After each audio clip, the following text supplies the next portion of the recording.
Welcome to the Mac Power Users. I'm David Sparks, and joined as always by Mr. Stephen Robles. Hey, Stephen, how you doing? I'm doing very well. Excited that you're back from vacation. You were very far away on an island. Yes. You said you did the luau, right? You were luauing? Always do the luau. Always be luauing. You know what? When they do the luau and they got the thing where they're like, everybody stand up and do the hula with us. I am 100% there. You know. Oh, nice. Okay. Yeah, most of the guys sit there with their arms crossed. No, baby, I'm gonna hula my butt off if I'm sitting there. We need Why a video not? of that, and Yeah. we also need a video of our guest luauing and hulaing because I got to meet him for a second time at WWDC. He is one of the most handsome people there. Very jealous, but it's wonderful to have him. First time podcasting with him, Federico Viticci. Thanks for being here. Hi, thanks for having me on. It's good to be here with you and David. Hi. Yes. It is time, Federico. We have had WWDC. Shortcuts have been updated. We need to talk to the master, see what's going on. We knew Yes. there were going to be updates, but I did not anticipate the amount of updates and also the incredible things you are doing with Shortcuts Playgrounds and what you're doing with the CLIs. And so we want to get into all of that. Okay. But if we could start, Federico, I want to just touch on your Between Seasons article. It was a beautifully written article. Thank I'll put you. a link in the show notes.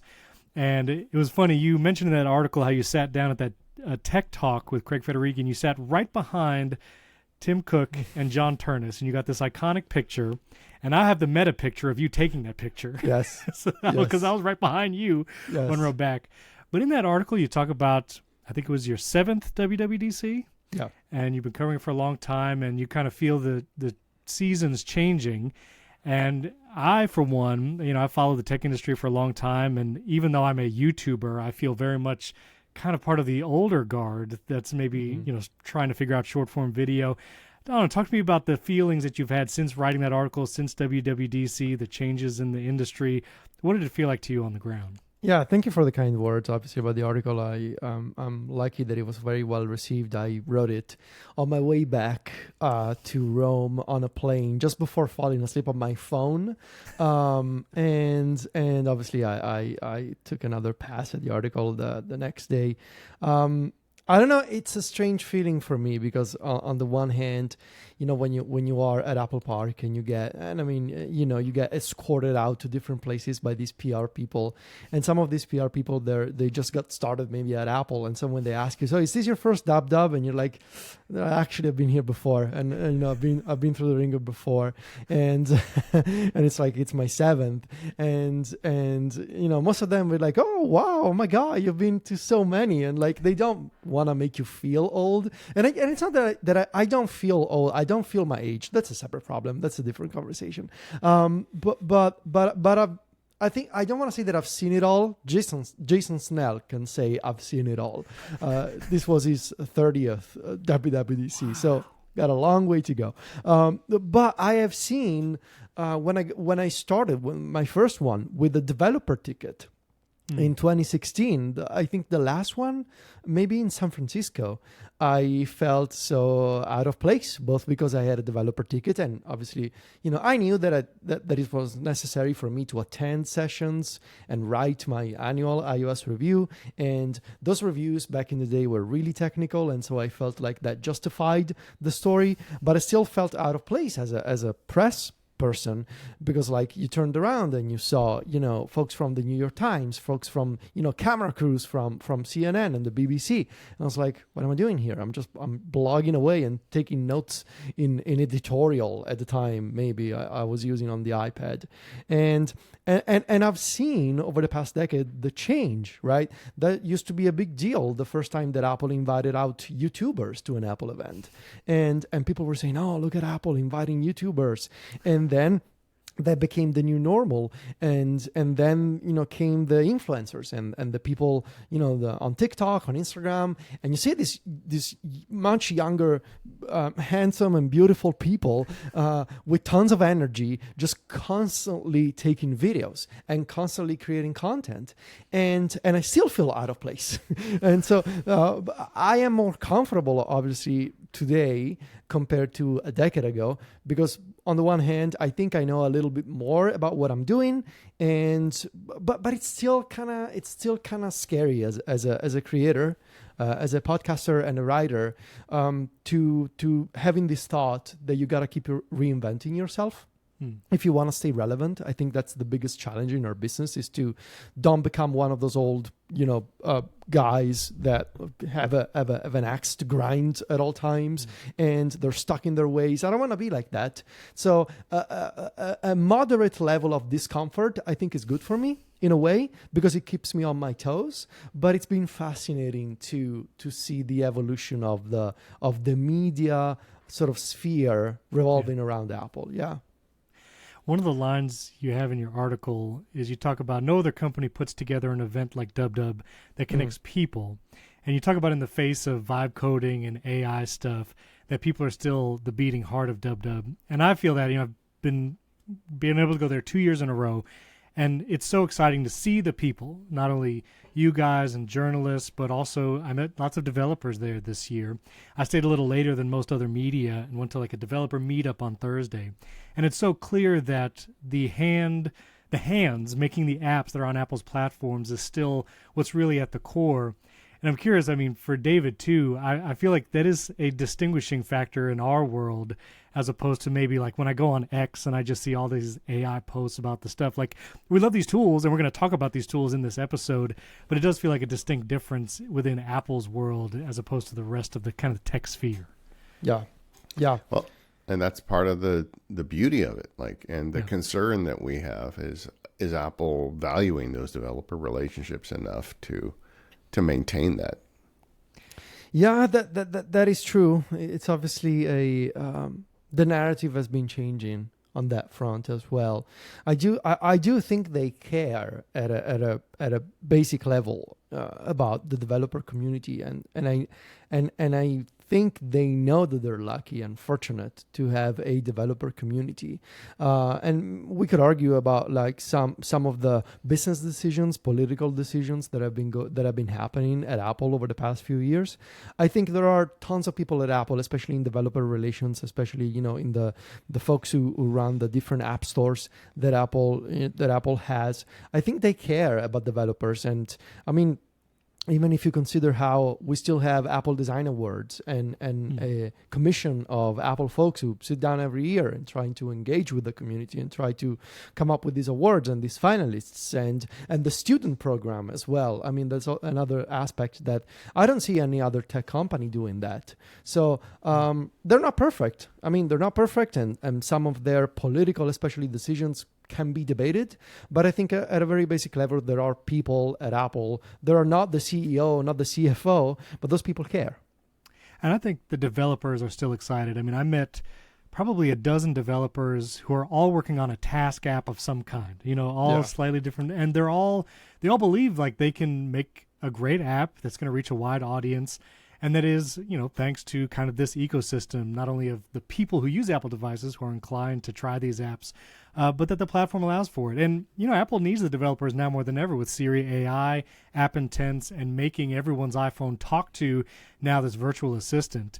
And speaking of, there were rumors of the Describe a shortcut. Apple's going to let you, vibe code shortcuts now. And now we have it. And I wasn't sitting next to you when the announcement happened, Viticci, but when you saw Describe a shortcut in that first keynote, were you excited? Did you expect this? Has it panned out? What did you think? Yeah, so I was obviously very excited. We all knew it was going to happen. It seemed pretty much a certain thing that Apple would announce some kind of natural language creation for shortcuts. I think from all the conversations that I've had and all the demos that I've run on my devices, I think they've done a really good job, especially when it comes to the generation and the speed of that generation for those shortcuts. Yeah. And we can get into the technical details because I've been doing a lot of reverse engineering lately for semi-related reasons, but I've mostly been impressed by how quickly you can generate a shortcut and how obviously the Apple system being native and created by Apple itself, it's very reliable. Now they have been pretty adamant about the fact that it won't work for third-party apps. So they don't have support for creating actions for third-party apps. And from the things that I've tested and the prompts that I've tried, I think you can go a long way with the describe a shortcut for even shortcuts of moderate complexity. But the moment you start asking for shortcuts that involve like hundreds of actions or really complex nested conditional blocks or repeat blocks, I think you can see the cracks in the system, especially now, we're just at beta 2. So who knows if it'll get better than that. But I think for most people, I think it's a great feature that should, in theory, simplify just making automations and making shortcuts. Yeah, and I've been experimenting with it, and it seems to me that the target here is not you. It's not Federico. Right. It is folks who just want to make a shortcut to text their wife when they leave work, and they have no clue how to do that using the basic tools that Shortcuts has. And I think if that is the goal, which I suspect it is, then it's already mission accomplished, because the testing I've been doing with simple shortcuts, it works every time. Yeah. So did you actually got clarity that even come this fall when iOS 27 is out, third-party actions will not be able to play into describe a shortcut? That's what I was told. Okay. And maybe that was specific to that moment in time for beta 1. Maybe it'll change. If I were to guess, based on studying how the system that Apple put together works, I don't think it will at the moment. I don't think they have the structure and the engine to make it work. That's interesting, because I would think that the Apple intents would be usable, regardless of the source of the application. Yeah, so the way, and I'm going to try, unless you ask me to, not to make it too technical, but the way that it works is that they have built, so they have their different foundational models, right? Yeah. And for simple shortcuts, they're probably staying on device. For more complex, or they're using the cloud model. And for more complex shortcuts, when you see the little bubble UI in shortcuts saying thinking, that's probably going off to the Cloud Pro model. Yeah. Now, they have not trained a specific model just for shortcuts. What they have done is they have created a so-called adapter. An adapter is essentially a way of fine-tuning a model.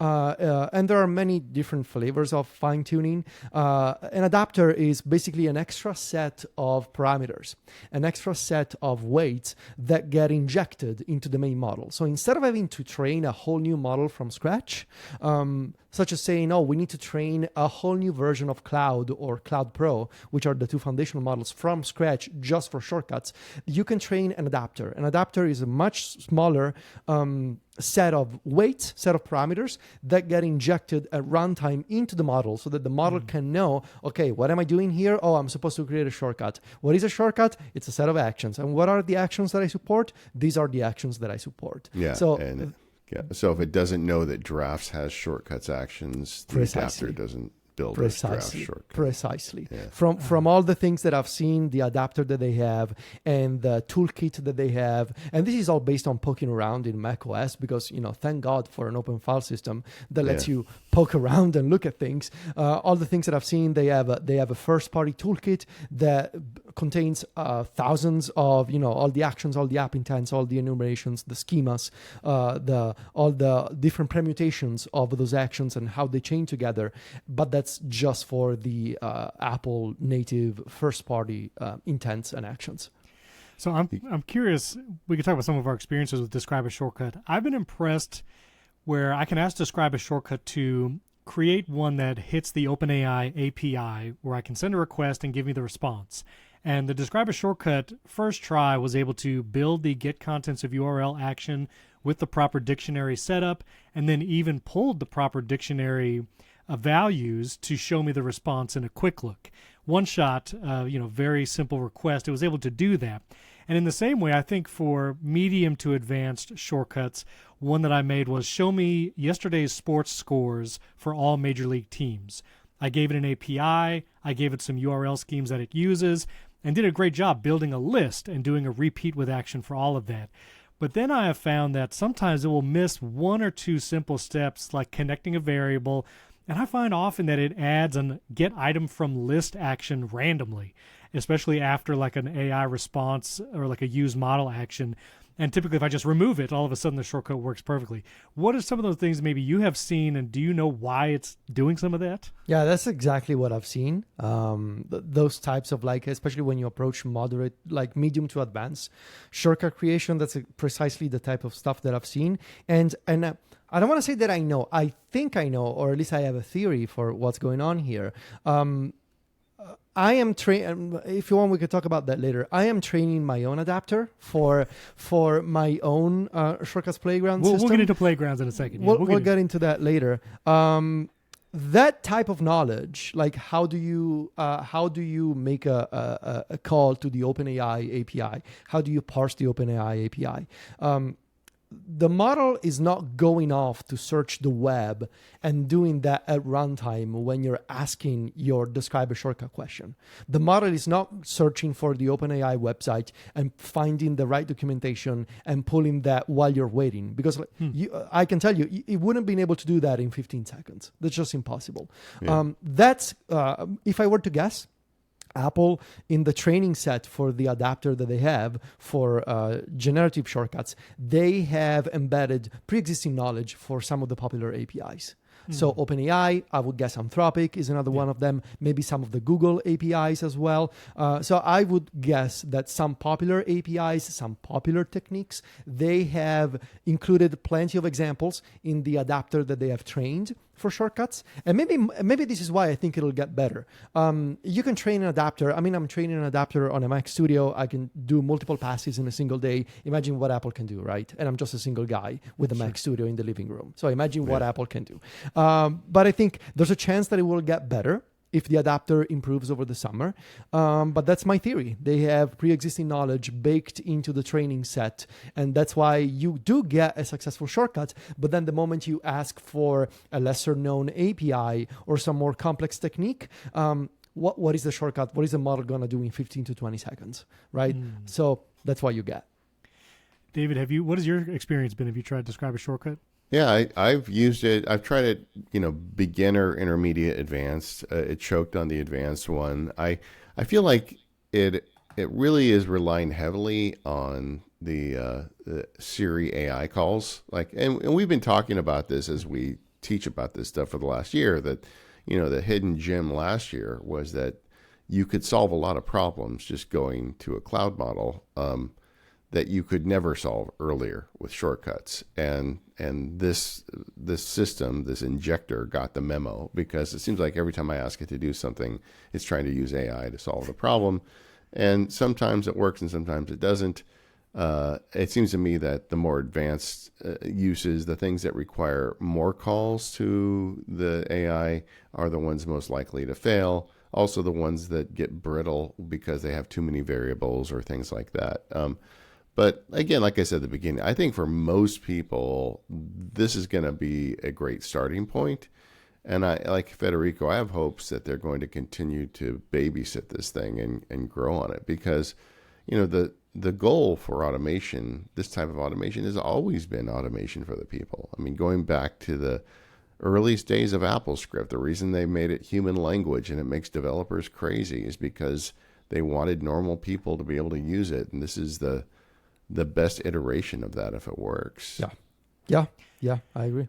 All right, Ticci, in addition to describe a shortcut, which is the banner feature this year, we got some other improvements to shortcuts. I wanted to get your take on them. The first, which is just kind of nerdy, but to me, a victory, is the else if support. Yes. Yes, finally. I know not everybody listening to this is, familiar with programming, but it is a big deal. Yeah, essentially, with that native action, you can now check for a condition, obviously, like you've always been able to with the if block in shortcuts. But sometimes, you're checking like if input is, yellow. and if the input is matches the word yellow, you run some actions. But then you want to do, but what if input is orange? Yeah. Right, and it used to be that you would need to drag another if conditional block into the first one, and so that left you with a bunch of these nasty blocks all within one another. That first of all, it really slowed down performance in the shortcuts editor, and it also became really hard to debug and to just understand what was happening in the flow of multiple conditions. Yeah, now you like can just putting 4 or 5 of those together on your phone. Exactly. Made you nuts. Yeah. Imagine when I had to do that with Apple Frames, my shortcut for framing screenshots before I rewrote it to avoid all of that. But it used to be in its original version like 50 or 60 conditional blocks nested within one another. It was impossible to maintain. And so I'm really glad to see that they have now just a native action that just lets you add else if, like, so you can keep stacking conditions within one another with the proper UI that performs better than before, that is easier to inspect visually than before. They've done a nice job, I think. Yeah, I always thought that would have come a lot sooner, because this is not a new problem. Jason Snell wrote an interesting article, saying that somebody, when they started putting the Siri AI together, said, "What, you guys don't have else if support?" And they got. I think he's probably right. I think he is. Yeah. One of the ones I'm most excited about is the more automation triggers. One of them is third-party app notifications. You also have keyboard attaching and detaching, especially useful for the iPad. And what was the other one? I forget. There's like a third big one. I'll look it up. But the third-party app actions, that's something I've had listeners and viewers ask for a long time. And you can do something simple like when Instacart sends you a notification, just the app, and you can even now dictate if in the message of the notification it says arriving now, or you can, however you want to specify that, you can now control your home, you can run other shortcut actions and automations. So if you want your lights to flash red when Instacart or DoorDash is arriving, you can do that with the notification action. So I think I'm really excited about that automation. Any that you are particularly excited about? Obviously, the keyboard one, especially with the iPad, I think it's going to be nice to use that automation and maybe combine it with an additional check for the time of day. So that, for example, you could do something like if my keyboard is detached from the iPad Pro and if it's after 9 p.m., then maybe switch my home screen and my focus mode to an entertainment mode. Because if it's after 9 p.m. and I'm taking the iPad off the keyboard, it probably means that I want to watch Netflix or YouTube or play a game or something. So that's going to be pretty nice. I think that one and the notification one, especially because you can check for multiple properties of a notification, so the title, subtitle, and message body. Doing that for some really specific notifications that I get from like some local delivery apps, that's going to be nice. You can also check if it's a critical or immediate delivery. Time sensitive, time sensitive, all of that. And the other big one was screenshot, which I think is great. So you can automate when a screenshot is taken and if it's saved to photos or files, and you can take further actions, which is great. Now, I'm curious your thoughts, both of yours. One, the automations tab has kind of moved. Automations used to live per device, and it was in that middle tab at the bottom. Now your automations will sync across all your devices, and there's not as much a dedicated place for it. Like there kind of is, but when you just create a new shortcut anywhere, you can add an automation to the action, and if you add one, then it becomes an automation. Jury's still out for me personally if I prefer that, although in Beta 2, just released yesterday as we record, they did add toggles in the automations view, so now you can quickly toggle on or off automations. And if you've created one on your iPad, it will automatically be toggled off on your iPhone, but you could toggle it on if you want. So I feel like it adds a little bit of complexity and a little bit of confusion there because all those automations are syncing to all your devices, even if you wanted to create one personally. So I don't know how you guys feel about that. I feel like we've been on a path with automations and triggers in general where Apple initially just didn't trust us. And like the amount of triggers we had or automations were very limited. And even then when they worked, you'd get a notification, which kind of defeated the purpose of them. And it seems like over time, they keep inching closer and closer to what we kind of expect as automators that, yeah, I'm an adult and I want it to do a certain thing when a notification comes in or a screenshot's taken or a clock hits a certain time or it's, whatever. And it feels to me like this is all progress in the right direction. Yeah, I think the great benefit of embedding automations inside a shortcut is that you can now share an automation. Effectively, the automation is just a one top-level action inside the shortcut. And so now you can share a shortcut that contains the automation filters and the triggers that you want to, that they sort of control the execution of the shortcut. And in a nice touch, when you do share a shortcut with an automation with other people, or even if you import a shortcut from a .shortcut file into the Shortcuts app, you do receive the automation, but the automation is disabled by default, which is the right move, I think, right? Because let's say that you are accidentally, clicking on an iCloud link for a shortcut. It's not like you end up with like dozens of automations enabled on your device that you didn't know about. You need to manually turn on the automation toggle, but you don't have to create the automation from scratch. So you can trust creators like the three of us to send you a shortcut that contains an automation, but you still have the control to turn it on yourself on your device, which I think is historically the right we'd send you a screenshot of the automation panel and say you've got to go in here and do this, which was kind of nuts. Yeah. So overall, I think it's the right approach. That's good. One that I'm super excited about is the storing data in shortcuts. And previously, I did a ton of shortcuts with data jar. I even did some where I would hack like a reminders list because I was always trying to figure out a way to do it without third-party actions. While they're awesome and for advanced users, data jar is going to offer even still more power than this built-in option. But when sharing on YouTube and on social media, telling people to download a third-party app and this shortcut is usually one step too far. But this built-in storage action, I think, is going to be great. Not only can it be local in the shortcut and you can store some data, but a global variable as well. So you can have this sync across all your Apple devices like an API key. So you can put your OpenAI API key in the storage built into shortcuts and then use that in any shortcuts you want elsewhere. This would be great for like a clipboard type manager on iOS. Yeah. Simple things like storing your hotel room. I built a little short one there at WWDC, and you can replace that. But your data jar will still have a better formatting and different kinds of data for those advanced users. Yeah. Just for folks who aren't familiar with this, there's no global variable system historically in shortcuts. So like if you want to take your phone number and use it in multiple shortcuts, each time you have to add it. With a global variable, you can just have your phone number saved and it goes.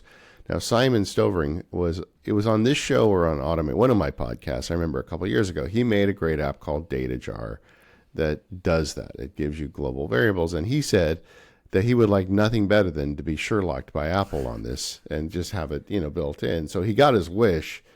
But as far as I can tell, going through the betas, I think there's still room for data jar. It's not quite as robust as what he's doing. Knowing Simon, he'll make it even better now because there's room for him to do so. But it's this is another thing that I feel like was overdue from Apple, and better late than never. It's here now. Yeah. Viticci, what are you going to do with the storage action? Have you got any ideas already?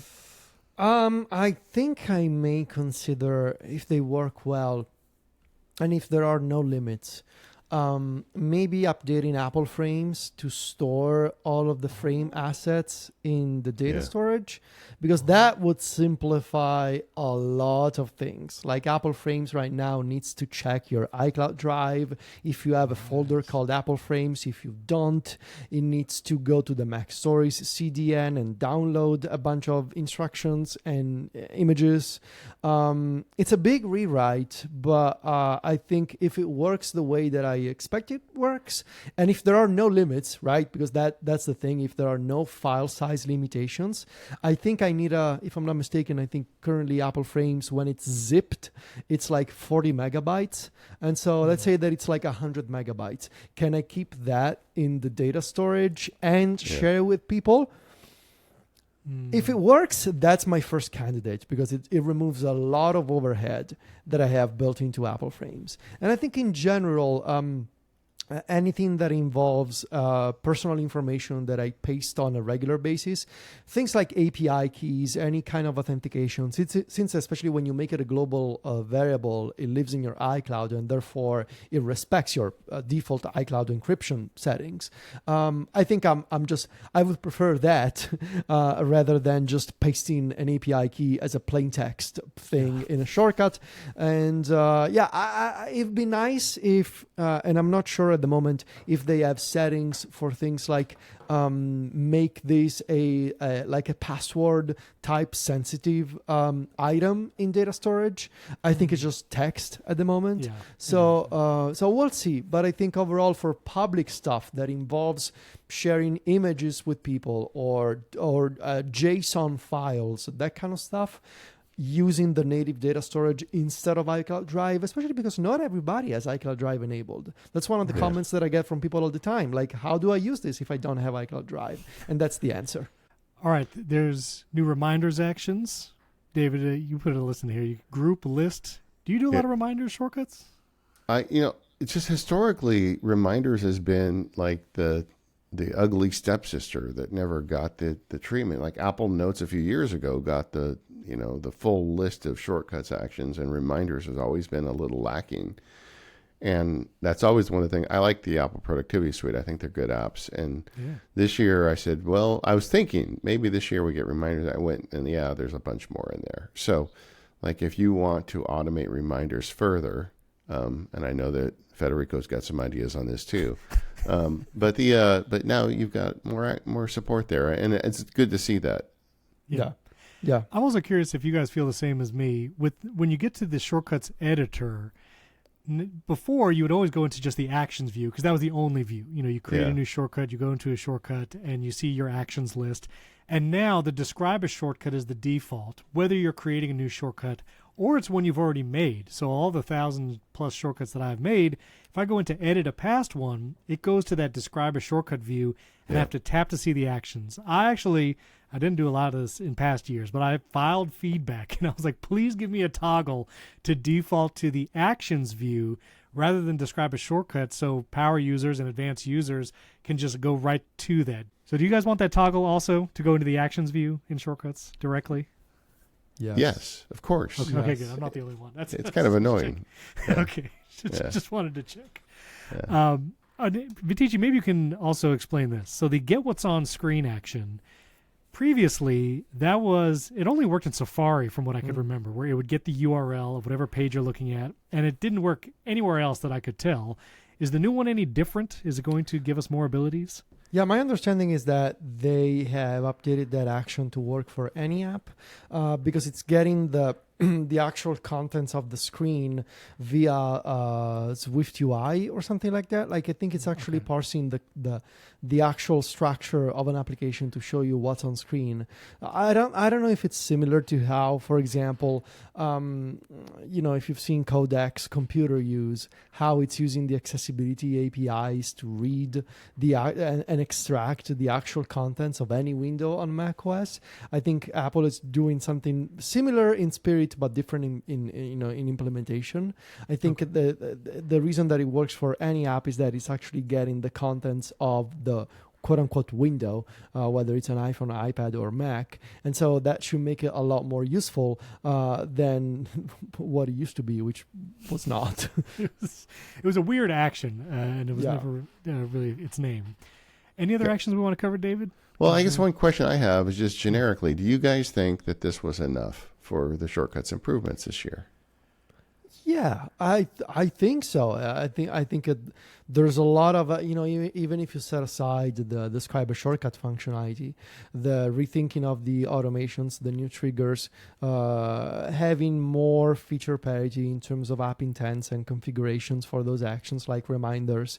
I think obviously the big driver behind all of this is Siri AI and the fact that most people are gonna interact with app intents via Siri AI, not via shortcuts. Shortcuts users are still going to be a minority, but I think the real clever play from Apple here is building everything on top of app intents and building everything on top of that same foundation that powers widgets, that powers controls, the lock screen, shortcuts, and now Siri. So I think there's plenty of new things to cover.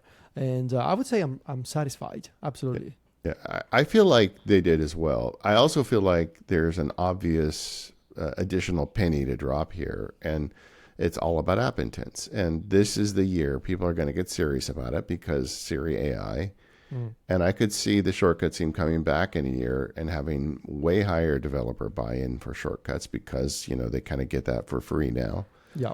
And I could see some really cool underlying features that would grow out of that. So I hope that this is not a hey, we got it, it's covered now.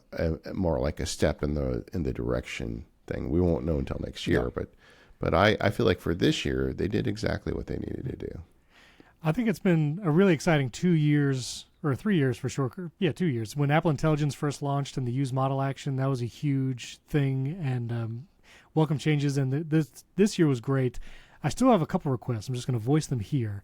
I would love an action or an automation trigger for when a calendar event starts. There's still not an easy way for when an event is live or on my calendar, do this, like set a focus mode. And yes, there is like the lock screen, enable this focus till the end of the meeting, but people just want to automate it for whenever there's a calendar event. I wonder if you can sort of work around that with a calendar notification trigger. Okay, Viticci, I see. I like where you're thinking. I like where your head's at. I think you might be able to do that. I still would like an automation trigger specifically for calendar should be events. built in. Yeah. Built in. I would also love home automations didn't really get any love this year, which was unfortunate. And so things like if you left a door open, you still have to do weird things like a wait command, like check the status of a contact sensor after 2 minutes and then send a notification with pushcut or something like that. So more home automations would be nice. And lastly, I would love a better currently playing media type action where if someone's playing something from Spotify, that now playing action in Control Center and on the lock screen, like it has the track title and artist and album. If you're listening to a podcast in Overcast or Pocket Casts, that information is there on screen, and maybe we can use that get what's on screen action this year to kind of hack that. But I would love actions that will actually pull the now playing media information and then allow it to do different things. Like someone asked for a shortcut where when they hit the action button, if it's music, it'll skip to the next track. But if it's a podcast, it'll seek forward a minute. And just to be able to do both things from the action button. And you can do it right now with if statements and trying to look for if it's Apple Music or whatever. But I think more actions like that would be nice. Yeah. Did you have anything on your wish list, Viticci, that we didn't get? I wanted to have better windowing actions on iPadOS. So having, again, feature parity with macOS. macOS, in shortcuts, they've had for a while the resize window and find windows actions, and those are still nowhere to be found on iPadOS. They did add the windowing thing. Yeah, which I discovered they did at some point in the 26 cycle, which I didn't know. Some people on Mastodon told me it was 26.5. Other people told me it was before that. I didn't see it in iPadOS 26 last September. So it must have been some time between that and right now. But you can only open the window in a specific position. If you have, like, say, a composition of windows in front of you, you cannot say, find the Ivory window and make it bottom left, and find the Safari window, make it top right. So that I am still wishing for. And I have filed my feedback in all possible ways. Yes. Same. I honestly, the shortcut parity thing, I think, is one of the biggest problems with shortcuts because you've got users that want things to just work. And if they experiment into shortcuts and they build a shortcut that works on their phone, but because of parity issues, it doesn't work on their Mac or their iPad, they don't understand why. Because the feedback mechanism is also really poor when it happens. And so they just say, well, shortcuts doesn't work, so I can't use it. And I feel like they lose a lot of people because of that problem. And that is a long-standing issue that they need to do better at. Yeah. Viticci, I want to ask you, I followed your work for a long time. You were one of the first people to get me into shortcuts, and so I have you to thank for my business, basically, now, because it's such... so thank you for that. But of late, the last couple of years, it feels like you've entered a new era for yourself. You're releasing CLIs. You're playing around with Shortcuts Playground. You've talked a lot about Claude Code on your Mac and local LLMs. Has something shifted in the last years for you that made you want to tinker more with this stuff? Has it always been a passion and now it's just the tools are allowing you to go even deeper in it? Where's it coming from? Yeah, I feel like tinkering has always been a passion, right? And I think a couple of things have happened. Using macOS more. So trying to go, outside of that sort of niche that I carved for myself, being the iPad guy, but trying to use macOS more. And so, being able to work on a day-to-day, like I work from my MacBook Pro and I work from the iPad Pro. And so finding that balance has been a bit of a reinvention of sorts for me, I guess. And obviously with AI, and especially in the past year, in the past 12 months with coding agents. So Claude Code really started it all. And I think where I found sort of my habitat over the past few months is the Codex app on macOS. And obviously that can now also be accessed from iOS and iPadOS inside ChatGPT. So having an always-on Mac, which in my case is a Mac Studio, and being able to just ask anything and just it's a weird feeling having this sort of unlimited power to create anything you want, which can be a rabbit hole, right? You can spend all this time creating things that produce no value.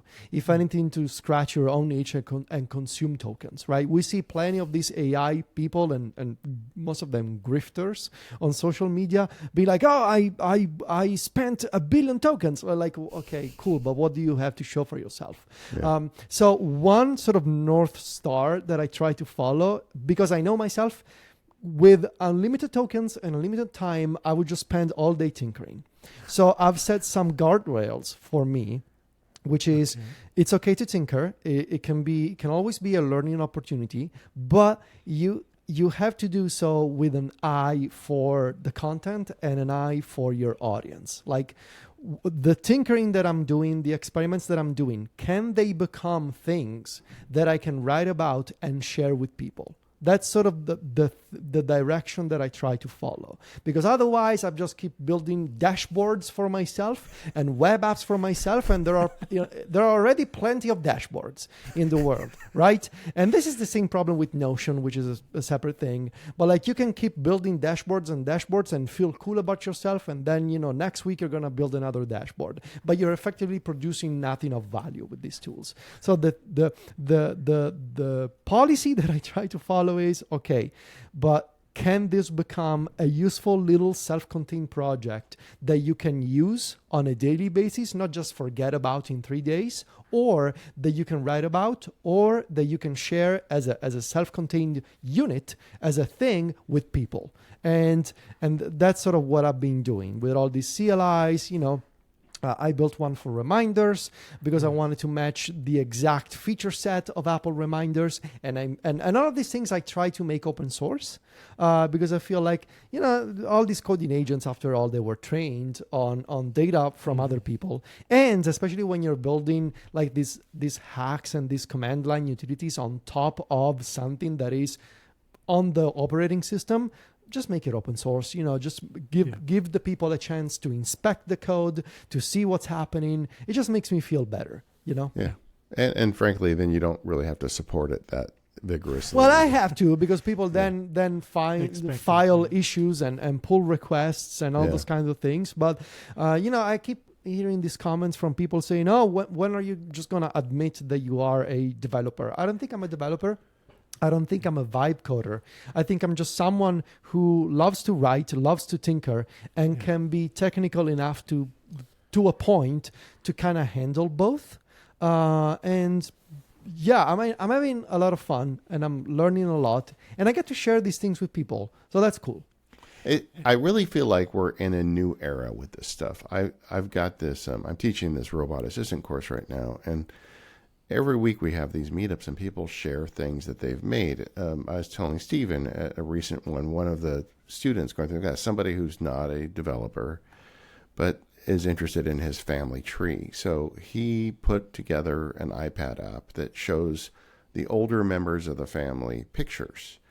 And it's got a microphone button in the bottom corner. And the older person hits the microphone button, and they talk into their iPad and tell the story of that picture. Like, this is me and Uncle Jake, and we just, we caught a turkey or whatever. And then the app collects the audio, it transcribes it, it adds it to the database of family data. It then republishes and updates that transcription so other people see it. This is a guy who's not a developer, but he's interested. And the thing I keep coming across is we are at a time where the limitation is not technical ability. We all essentially have our own Brett Terpstra in our pocket right now with the stuff we're doing. The challenge is imagination. And it's, as we are working through these, it's like, how could I make something not to sell as a product, but to help my life be easier, to help this family tree get better, to make me able to use reminders in a way that I want to use reminders. And I think it's kind of glorious when you think about it. Yeah. And one of the things I saw on social media when Describe a Shortcut was announced, a bunch of people were like, did you just get Sherlocked? Like, you personally, did Apple just Sherlock you? And it was funny because when Shortcuts Playground first came out, which you released, and we're going to talk about in a second, I shared it, and some people even downloaded it. They installed it into Claude Code, and they were like, what do I do now? And that's like this. That's actually the value that the three of us bring, and that people who are making these automations bring, is what can you do with it? What are just cool things you can do with it? What are actually useful workflows to do with it? And a second response I saw on social media, which I really appreciated it, they said, but we like when you make shortcuts. Yeah. And I think that shows, while we don't say it out loud very often, we all really do like when something is handmade. And even when it feels weird, like to hand make a shortcut, people like when they know that this shortcut came from this person. And so for you, Viticci, you released Shortcuts Playground a few weeks ago, and then you sent a group message that I was included on, and you showed me Shortcuts Playground 2.0, which blew my mind. And you have done some wild work to just reverse engineer what Apple's doing with shortcuts. You created a custom syntax. Okay, number one, why are you pushing so hard to make this tool? I'm grateful for it, and I'm going to use the heck out of it. But why did you make it, and what in the world are you doing? Yeah. Okay, so this is where I'm allowed to get technical? Please. Okay. Please. So obviously, as I told you guys, we were all expecting that Apple would announce this, right? And so I knew I was going to be Sherlocked, so to speak. The thing that really got under my skin, though, was not the Sherlocking itself. Was how fast the Apple system was. Was the performance of it all. The original version of Shortcuts Playground, which is still the public one on GitHub, for some really complex shortcuts, it can think for it can spend 15 minutes. I've had shortcuts that involved a creation time of 20 minutes. And when you look at the Apple stuff and it's done in 20 seconds, you realize, oh boy, that really puts me to shame. And so I came back with just that realization was annoying me. And so I started thinking, well, okay, but how does my Shortcuts Playground work? And Shortcuts Playground, I mean, now that I'm working on version 2, I think it's a little miracle that version 1 works in the first place. But version 1 was basically a system that was assembling the underlying syntax of a shortcut, right? The XML that if you poke under the hood, shortcuts have always been XML files based on the workflow syntax that Ari and Conrad and the team came up with in 2014. Wow. It's still unchanged in macOS and iOS 27. That syntax is still there. My plugin, or the original version, was assembling that giant block of text piece by piece, line by line, and then validating, and then if it hit an error, it would go back and rewrite the whole text. And that was based on training that skill and that plugin to know that syntax. And that takes several minutes. Even with the fastest model that you can use today, that it's a lot of text. And a lot of text means a lot of tokens, and a lot of tokens means it takes a long time.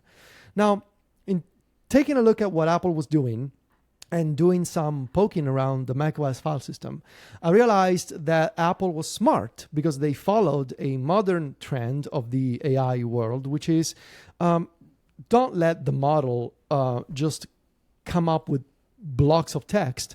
Use code. use a little script.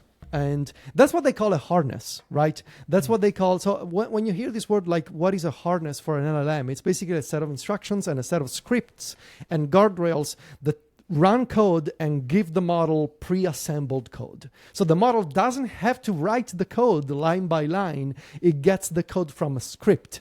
And that's sort of the gist of it. Apple is using Python for all of this. They have their own custom syntax called ShortPy. That's what they're using.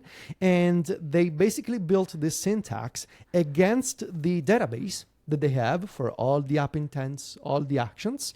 And that's why it can be so fast, because they call a script. The script returns in a few seconds, really, some Python code. The Python code goes off to the cloud. The cloud model says, yes, this looks good.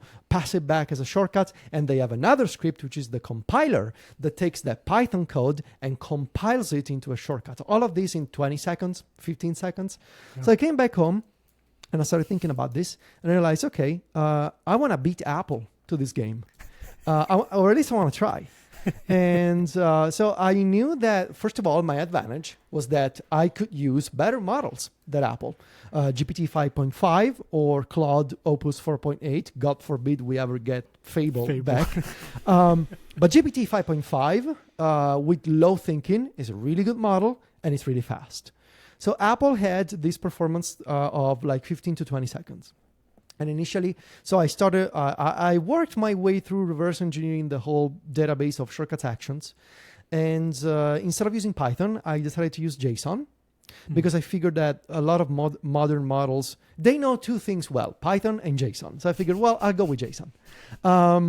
And so I assembled my own syntax, which very creatively I named short JSON. And that is basically a match for all of the potential actions that you can use, their parameters, their enumerations, their schemas, and all of that.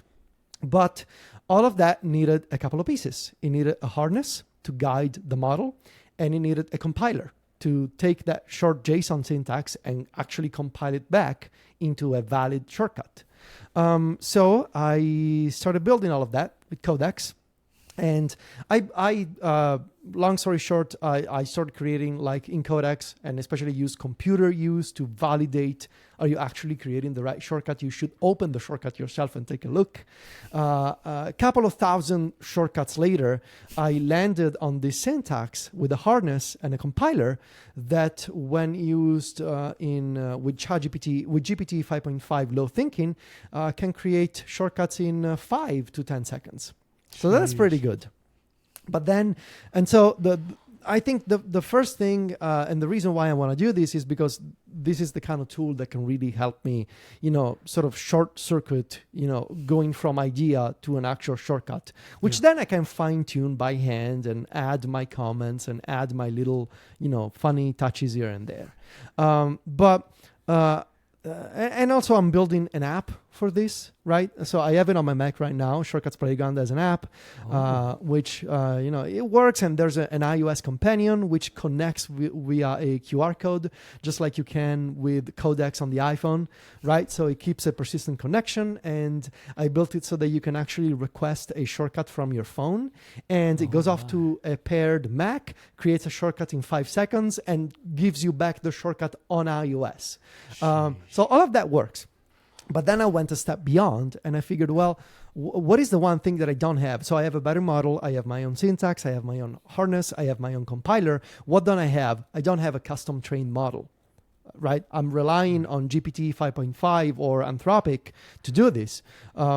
Apple can probably be so accurate with their own describe a shortcut feature because they have a model that's been not trained, but they have an adapter on top of a model that really knows the syntax, right?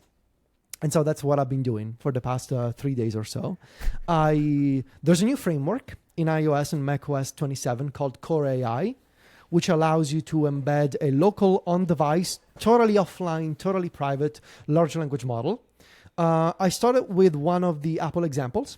That would be Qwen 4 billion. That's already made available from Apple to developers. And that model runs on Core AI, which is a native Apple framework in 27. And it can be fine-tuned. And so the fine tuning, which is, building an adapter, I'm guessing like Apple did, on top of the model that essentially injects a bunch of instructions and parameters that tells the model you are now capable of creating shortcuts. That's what it does. Right now, my Mac Studio is running the, 7th pass of training this adapter model. It's called a LoRa fine-tuning. It's a low-rank adapter type model. It uses supervised fine-tuning. The supervision comes from me and Codex. So we're actually supervising the training, which is happening right now in the other room on the Mac Studio. The training is happening via MLX. So it's really fast, really efficient. And you can train, you can do how many iterations you want over this training process. Right now, I believe we're trying to do 32 layers of fine-tuning. That would be like 4,800 iterations over my complete data set of 1,700 app intents or something like that. The result, in theory, if this all works, right, is that I will even be faster than GPT-5, because the one thing that was still in my way was network latency. And by removing network latency and using Core AI and MLX and a local model, maybe I will be able to create shortcuts in, 2 seconds. I don't know. We'll see.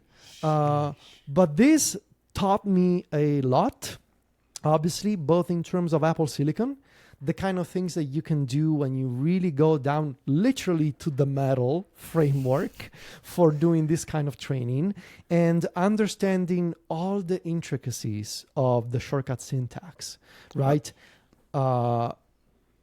It's a lot of work. I'm having a lot of fun. I am able to do this right now instead of working on my iOS review, because Siri AI is not working for me. So I happen to have some free time before the actual writing starts. But again, this will be a product. Like, in the end, I really do think this will probably be my first app. And what's great about it is that I'm training this model to be better than the Apple one, to be able to handle all kinds of web APIs, all kinds of integrations, and eventually third-party apps. Because I think I will have a system to handle all kinds of app intents from any third-party apps for iOS, iPadOS, and macOS. So I have to ask, because I hear people talking about training. What are you feeding it to train it? I am feeding it a couple of things. The custom shortcut, short JSON syntax that I came up with, that's like, imagine that you're giving it like a dictionary to learn. And in supervised fine-tuning, you're also giving it plenty of examples. In this case, I think this training run has about 900 shortcut examples of that contain different actions. The automations, different examples, like when the user asks you to rename a file, this is what you should be doing. Like, you actually give it examples. You give it the syntax, and you give it examples. It your shortcuts library? Is that it? Yes. I gave it my entire shortcuts library, the entire MacStories shortcuts archive, and you get to a point where you start compounding these things, right? So you ask the AI, actually come up with your own data set. Sure. So, and if that data set is correct, feed it back into the training run. And this is like a very single guy from Italy version of what these much, much bigger AI companies are doing. They're starting from a natural human-made data set, my shortcuts, and eventually they use synthetic data from the LLMs to fine-tune themselves. And then we get the Terminator after that. No, but it's fun, because then you get, the way that I work now, I always have like, I work in Codex for macOS almost exclusively. I have like one sort of parent thread in Codex that coordinates other threads. This is something that you can do in the Codex app. You can say, you are the owner thread, you should be checking in with these other threads. You can even check with the thread remotely. So my thread on the MacBook Pro checks with the thread on the Mac Studio for the training. And I usually do a couple of things to actually validate that the shortcuts are correct. I do some random spot checking So I open some of the shortcuts that the AI created, and I annotate with CleanShot the parts that are wrong, and I manually paste those back into the thread, or I have Codex with computer use, open the shortcuts and inspect the editor if something went wrong. So it's both human and artificial at the same time. I'm very curious to see when this thing comes out, Federico. It sounds fascinating. I think, again, I want to make it a product. So I think there'll be a Mac app, probably not on the Mac App Store. I think the Mac app will contain, will give you an option to use a cloud model with your own key, or the local model that I trained, and there'll probably be the iPhone companion app on the App Store. I want to try and see, it'll be for the Shortcuts Power users, right? Imagine if Steven has an idea and Steven's like, I don't really want to make a complex Claude API shortcut, but I don't want to sit down and waste like 3 hours of my day to learn the Anthropic API, which is horrible. So you can. It's a faster way to go from idea to a basic working version of anything. That's my pitch. You also may want to think of a list of alternatives to the word playground, because you may hear from Apple about that playground. Yeah, I know. We'll see about that. Thankfully, Swift playgrounds is a thing. And the final thing I will say is that on the compounding theme, the other fun thing that I tried, one of the features in Codex is this feature called Chronicle, which is basically Codex sort of uses a screen recording, and it's kind of creepy. I'll say this up front. It's kind of creepy. But it kind of monitors what you do on your computer all day, and it stores like a local cache of things that you do on your computer. And one of the things that you can do now with Shortcuts Playground is take a look at the things that I've done on my computer today and find, 3 repetitive things that I do all the time and create shortcut automations for those. Oh, my word. Yeah, I feel like this idea of watching the screen for the day and allowing the user to have a very easy way to find anything or get information about what they did, that is gotta come. And Microsoft did a version of this which had mixed results, and people were talking about the security risks. But I feel like that's the kind of thing Apple could do really well, and it would solve so many problems for their users that I just can't imagine that that's not going to be in the macOS at some point in the future. I think so, yeah. All right, Viticci, aside from all the AI stuff, are there any apps, either new or ones that are just invaluable to you as you were traveling and building all this stuff? What have you been using? What have you been using? Okay, so let me take a look at my Mac right now. I will say, so obviously I mentioned Codex, but that's AI. I will mention this new one called Mole, which is like this Mac utility it's like a modern version of Clean My Mac, if you remember that. A really nice UI, multiple tabs that can clean your computer, but also as a nice interface to show you like all of the apps that you have installed that you can easily uninstall, but also all the login items that you have when they were last active, and there are toggles to turn them off really quickly. There's an optimize tab that runs a bunch of scripts to optimize how your computer works. It's really nicely done, I think. I mentioned CleanShot X. Do you have a backup solution? I'm just curious. I want Time Machine and Backblaze. That's what I use. I have a NAS. I have an all SSD NAS, which was very expensive due to SSD prices. I started building it last year when it was not too terrible, but then I needed to add a couple more terabytes last month, and that was not fun. Ouch. Yeah, indeed. That was not good. Time Machine and Backblaze is what I do. What's your Notes app right now? What do you use just for Notion? Notes? All in on Notion. I saw you at DubDub. Every time you had your laptop open, there was Notion. Always Notion. I live and breathe in Notion. Even your personal stuff. Even just your personal stuff? My personal stuff. The entire iOS review currently lives in Notion. Me and David, we talked about this, I think, on More Power Users last week. It's just it feels too big for like every note. Like it's too I'm very well organized. What are you trying to say? What are you trying to say, Viticci? That you're not. Oh, okay. What is that? But on the Mac, Viticci, it's an Electron like web app. Well, they're coming up with a native Swift UI editor this summer. Oh, really? So yes, they are. So Okay, that should be hopefully ready for public for the fall. But yeah, I mean, I really not to mention more AI, but I basically only pay for 2 AIs at this point. It's ChatGPT and Codex and Notion AI. I dropped all the other ones. You don't pay for Claude anymore? Nope, I don't. Really? I don't. No. Huh. I really prefer the Codex ecosystem. It's a lot more ergonomic, especially because I can use it from the iPad and from the iPhone. I really dislike remote control for Claude. It never works for me. And I really like all these things that they've done, computer use and all of that. I will mention some iOS things. Monologue for dictation. Really nice dictation app that is cross-platform. They recently came up with this genius implementation of the action button. This Monologue app, you can now tie a shortcut to the action button. They have an app intent to start dictation in a live activity. It records your audio.